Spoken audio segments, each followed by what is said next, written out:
Okay, Toyota FJ, kakabitan namin siya ng Bosch Europa. Isang set. Check muna natin yung stock na busina niya, kung anong tunog. Ayan. Okay. Okay na boss, yan yung stock niya. Isa lang yan na horn type. Okay, pakita ko na sa inyo yung Bosch Europa. Yan, ito yun. Ang ikakabit ko. Pakita ko na sa inyo kung saan ko ikakabit. Okay. Okay, mga boss, nakalas ko na yung stock na busina niya. Ayan, mabilisan lang to eh. Papakita ko sa inyo kung paano mag-bracket. Okay, so dito gumawa na ako ng bracket. Kung kita nyo naman, nabutasan ko na. Kumuha lang kayo ng dalawang 11 inches na flat bar. Okay? Yan, kung makita nyo naman. Magkabilaan yan. So, saan ko yan nilagay? Dito, sa tornilyo na yan at dito. Yan. Diyan ko yan ilalagay mga boss. Kita nyo naman. Una nyo muna sukatin dyan sa 11 inches. Itapat nyo lang yan yung ganyan. Ang ginawa ko kasi dyan, tinapat ko muna yan ng ganan. Kailangan sagad dun. Yan. Sagad yan dyan dapat. Saka nyo guhitan kung saan tatapat yung pinakang tornilyo niya. Yan. Ginuhitan ko yan dyan. So nakakuha na tayo ng mga butas niyan. Dulo-dulo ng tornilyo. Yan. So dito ganun din. Ganyan ang ginawa ko dyan. Tinapat ko muna yan. Yan. Pagkatapat nyo yan, guhit, butas. Kailangan mabutasan nyo na muna yun. Yung magkabilang dulo. Yan. Pag nabutasan nyo na yan, ipakita ko sa inyo. Ikakabit ko muna to. Pati itong kabila. So yan mga boss, nakalas ko na yung dalawang tornilyo. Yan. Itong isa maigsi at yung isa ay medyo mahaba. Para dito yan sa itong mahaba na to. At yung maigsi ay dito sa tornilyo na to. Okay? Ngayon, ang ginawa ko dyan, tignan nyo. Kuha kayo. Papalitan na kasi natin yan eh. Papalitan na natin yan ng tornilyo. Yan. Gis na tornilyo lang din syempre. Tapos, kumuha kayo ng tatlong nut na 12. Nut na 12, okay? So, dun sa isang nut na 12, para dito yan, spacer. Okay? Kasi, kailangan nating iangat ito. Yan. Hindi kasi natin yan mailalapat kasi natukod dito. Dito sa part na to. Yan. Nakita nyo yung nakausbong na yan. Kaya ang gagawin nyo dyan, dito, yung isang nut na gis, na tornilyo, nut na 12 pala, sorry. Tapos dito, dalawang 12 na nut. Pinakang spacer, okay? So, ikakabit ko na muna yan. Pakita ko sa inyo. So, ayan na, ikabit ko na. Ayan, kung makita nyo, andyan yung nut na 12, isang piraso. At ito naman ang nut na 12, dalawang piraso. Okay? So, ihigpit ko na muna yan. Ayan, makita nyo. Tapos dito, syempre, yan, higpit na. Pero hindi ko pa sinagad ng higpit yan. Yan. Tapos yan, ang gagawin nyo dyan, syempre, nilagyan ko yan ng kanal. Ayan. Nakita nyo. Hindi kasi pantay ang slanting yan eh. Ito medyo mataas, ito pababa. Okay? Ay dito, yung pinakang ano natin, yung pinakang grills. Meron yan yung nakalagay dito eh. So tatama yung bakal. Kaya ang gagawin natin dyan, lalagyan natin ng kanal. Dito sa kabila, manipis lang naman yun. Hindi naman siya ganong kakapal ang tabas. Ayan. Kaya dito, medyo makapal siya. Mataas eh. Ayan. Tapos dito, ang gagawin lang natin dyan, dito tayo kukuha ng tornilyo. Mula dito sa loob, papunta dito sa labas. Pati dito sa kabila. Ayan. Ito na yung Bosch na ikakabit ko. Ganyan yan. Okay. So, ganun ang forma niyan. Ngayon, pipinturahan ko na muna yan. Pati itong isa.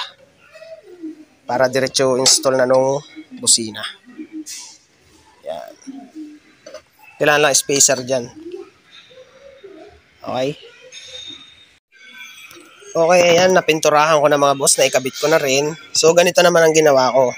Bago nyo i-install yan, yung bracket natin, okay? Ikabit nyo na muna yung tornilyo nyo. Ang ginamit ko lang dito, gis na tornilyo din. Para pare-parehas na sila. Ayan, may washer sa likod. Ayan. Kasi pagka hindi nyo ginawa yun, mahirap yung ipasok. Kita nyo naman, ang nipis lang nung allowance niya. Ayan. Okay? Ayan o, manipis lang yung allowance niya. So, ganyan ang gawin nyo. Tapos dito, just in case na magpa-install na si bossing ng another busina, iaangat ko lang ito. Luluagan ko lang yan para maipasok ko yung tornilyong panibago. Ayan, kung makita nyo. So, ganito ang pwesto niyan. Yan. Sakto-sakto lang yan. Tignan nyo yung allowance niyan dito. Ayan. Tapos, syempre dito. Kaya maliit lang ang ginamit kong tornilyo para pwede ko pa siyang i-adjust yung ating busina. Just in case na kailangan natin iisod ng konti or itaas ng konti. Yan. Kasi kung 12 na tornilyo agad ang ginamit natin dyan, ano na agad siya, maliit lang ang play. Pero ang mga butas ko dyan mga boss, mga 12 na tornilyo yan. Just in case na kailanganin natin na 12 na tornilyo ang gamitin, naandyan na rin yan. Optional pa rin siya. Ayan. Pero para sa akin, 10 na tornilyo, pwede na yan. Okay na yan. So, tignan natin ito. Ganun din ang ginawa ko. Dalawang spacer na 12 na tornilyo, na nut. 10 na tornilyo. Ayan. Dito ganun din, may spacer na isa, na 12. Nut na 12. Yan. Yan ang itsura niya mga boss. Okay? Yan. So, ngayon, gagawan ko na ng wirings muna para dire-diretso na ako. Yan. Kakamada ko na. Kasi na-fix ko naman na to eh. So, ito yung switch niya. Dito na ako maglalagay ng source. Siguro dito ko na lang ilalagay yung relay. Siya, dyan na lang or kaya dito. Pero mamaya, bahala na kung saan ko mailagay para mas madali ang access kung magto-troubleshoot. Ayun, wawiringan ko na muna to. Okay, basta ganyan ang pwesto niyan. Puro 10 na tornilyo lang lahat yan, nut na 12. Ayan. Para sa spacer. Ayan, okay. Okay na yan. Ito naman, safe pa rin to. Okay, naikamata ko naman yung busina. So, naglagay ako ng wiring. 6 na wiring yan. Pero malamang sobra yan. Tapos yan, syempre nakahinang, matik na yan. Lagi tayo maghihinang para mas matibay ang connection ng ating mga busina. Kasi malakas ang vibration yan eh. So, isasabit ko na yan dito. Tapos ay magagawa na ako ng linya papunta dun sa battery. Okay? Okay, so naisabit ko na mga boss. Ganito naman ang ginawa ko. So, nailinya ko na. Ayan. Ito na yung abang ko. Syempre, yung isang wire para sa 87. Syempre, yung ground. Itong pares na ito, boss. Yan, itong pares na ito yung 2 pirasong ito. Okay? Yan yung negative positive. So, itong naka-split na ito yung pinutol ko dito. Yan. Pero dito, hindi ko pa yan pinuputol, mga boss. Yan, buo pa rin yan. Tapos, yung karugtong nito, ito na yung nandito ko nilagay. Ito yung nilagyan ko ng hinang para isusukso ko na yan dito. Yan, ito na yung pinakang gagawin kong terminal. Yan, susukso ko yan dito.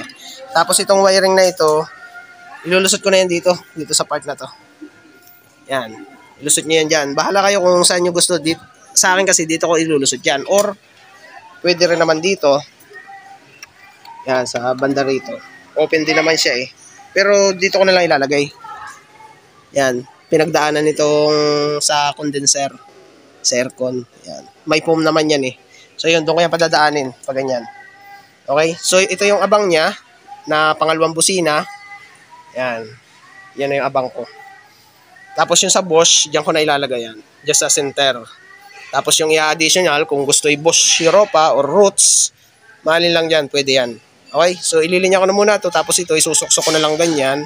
Tapos magwawiring na ako nung relay. Okay? Okay, so nailinya ko na yung relay. Ayan, kung makita nyo, doon sa magkapares niya, doon sa sinabi ko kanina, dyan na ginamit ko yung 87. Ito, at yung may balot na tape ay 85. 85, yun yung ilalagay ko sa ground, syempre. Ayan, sa body ground na lang yan. Tapos, syempre, yung natira kong wire, medyo mahaba pa, yun na yung ilalagay ko sa 30. Diretso naman yun doon sa rekta sa battery. Ang ililinya ko yan papunta dito. Papunta doon. Okay? So, i-missing ko na muna to. Tapos, ay ayusin ko na yun. Tapos, final test na tayo. Okay, na-fix ko na mga boss. Tingnan nyo naman. Yan na yung finish natin. Nakahinang ang busina. Tapos ito, naghinang lang ako ng wire. Hininang ko yung dulo, pinalapad. Tapos yan, nakasuksok na yan mga boss. Para walang splicing. Tapos yan, iaayos ko pa ito dito. Titipan ko yan mga boss. Tapos yung relay, dito ko na nilagay. Nakahiga dito. kailangan nakaposition siya ng halos ay patayo. Or kung nakatayo, mas maganda. Ayan. Tapos yung fuse niya, nilagyan ko 30 amperes. Yung kulay green. Yan, dito na yung nakalagay. Sa positive, syempre. At yung isa, negative, dito ko na yan nilagay sa negative post ng battery. Rekta na, kumbaga. So, ito, ibabalik ko na lang yung panel para final test tayo. I-check ko na yan. Tapos ito, titipan ko na ito, tapos kikable tie ko na. Okay? Tapos ito yung abang. Tingnan nyo naman. Subukan natin yung roots. Pakita ko sa inyo. Yan na yung abang. Kung sakaling roots ang ilagay, sakto na yan. Yan. Okay. Dito sa kabila, ganun din. Kung roots ang ilalagay, sakto na yan. Sinukat ko na yan doon sa grills. Walang sabit yan. Or kung Bosch Europa naman ang ikakabit, sakto pa rin yan. Saktuhan yan. Or kung mga horn type ang ilalagay, sakto lalo yan. Luwag na luwag pa. Yan. Okay. So, ipifix ko na to tapos ay babalik ko na yung grills. Tapos ay titestingin. Okay? Okay, Toyota FJ Cruiser. Kinabitan namin siya ng Bosch Europa horn. Ayan. So, dito na yung pinisto ko dyan. Ayan. Okay? So, dito sa ibabaw. Okay na. Yan yung itsura niya, mga boss. Tapos yung abang natin na butas para sa pangalawang busina na ikakabit. Ayan. Nandun.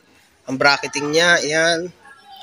Okay, pinakita ko naman sa inyo. So, titestingin naman natin. Final test. Sige, Pogi.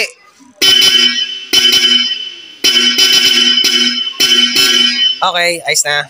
Ayan. So, pagka nilagay natin yung pangalawang busina, banda rito yan, tapos banda dito yan.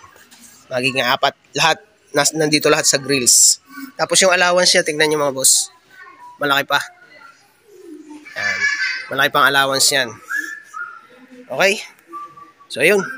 Toyota FJ Cruiser, installation ng Bosch Europa. Inabangan ko na rin siya para sa pangalawang set ng busina. Okay? Thank you, thank you.